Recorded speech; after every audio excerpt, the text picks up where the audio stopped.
DYFI রাজ্য committee মীনাক্ষীর নেতৃত্বে, ধ্রুবজ্যোতির নেতৃত্বে ইনসাফ যাত্রা হলো সারা পশ্চিম বাংলা জুড়ে। ঠিক সেই যাত্রার ন্যায় ভারত জোড়ো ন্যায় যাত্রা কংগ্রেস নেতা রাহুল গান্ধীর নেতৃত্বে মণিপুর থেকে গতকাল সূচনা হলো।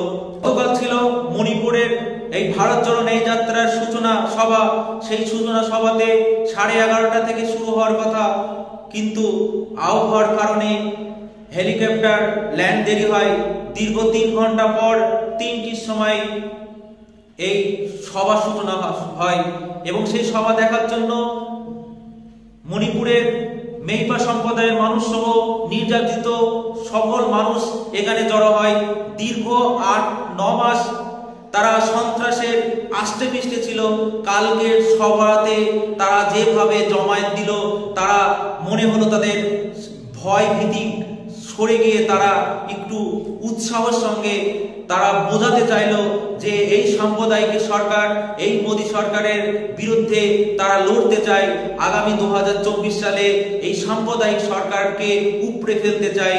তেমনি গতকাল রাহুল গান্ধীর নেতৃত্বে ভারত জোড়ো ন্যায় যাত্রার সূচনা সভাতে সেমনই আভাস পাওয়া গেল। গতকাল সভাতে রাহুল গান্ধী বলেন যে দূর থেকে মন কি বাত মানুষের দুঃখ যন্ত্রণা ভুলার পরিবর্তে মানুষের আরো দুঃখ কষ্ট, সাম্প্রদায়িকতা বিশ্বাস বেড়ে যাচ্ছে।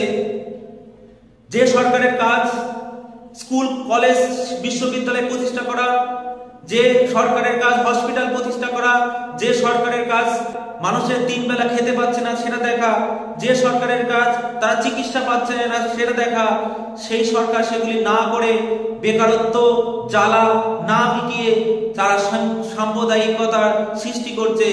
দিল্লির যে সরকার রাম মন্দির তৈরি করতে যেমন ব্যস্ত, এই রাজ্যের সরকার জগন্নাথ মন্দির করতে তেমনই ব্যস্ত। মানুষের যে প্রাথমিক চাহিদা সেগুলি না মিটিয়ে এই রাজ্য এবং কেন্দ্র সরকার তারা ধর্মকে মানুষকে গেলাচ্ছে। ধর্মের ভাবাবেগকে কাজে লাগিয়ে তাদের দুর্নীতি, তাদের চোর নেতাদেরকে বাঁচানোর জন্য এই দেশে হিন্দু মুসলিম বাংলাভাষী হিন্দিভাষীকে ভাগ করার জন্য তারা উঠে ফিরে লেগেছে। আর এই সম্প্রীতির ভারতকে আবার সম্প্রীতি ফিরিয়ে আনার জন্য রাহুল গান্ধীর নেতৃত্বে ভারত জোড়ো ন্যায় যাত্রা শুরু হয়েছে। এই ভারত জোড়ো ন্যায় যাত্রা সারা পশ্চিমবঙ্গের মানুষের কাছে আহ্বান যে এটা সংহতি জানান এবং দেশে যে সাম্প্রদায়িক সরকার সেই সরকারকে উচ্ছেদ করুন। কাজের সুনিশ্চিত করার জন্য, শিক্ষা প্রতিষ্ঠান, স্বাস্থ্য পরিষেবা ভালো করার জন্য, মানুষের মধ্যে ঐক্য তৈরি করার জন্য অবশ্যই দিল্লির যে এখন সরকার চলছে সেই সরকারকে উচ্ছেদ করতে হবে। নইলে দেশ বাঁচবে না, মানুষ বাঁচবে না, মানুষের মধ্যে ঐক্য নষ্ট হবে।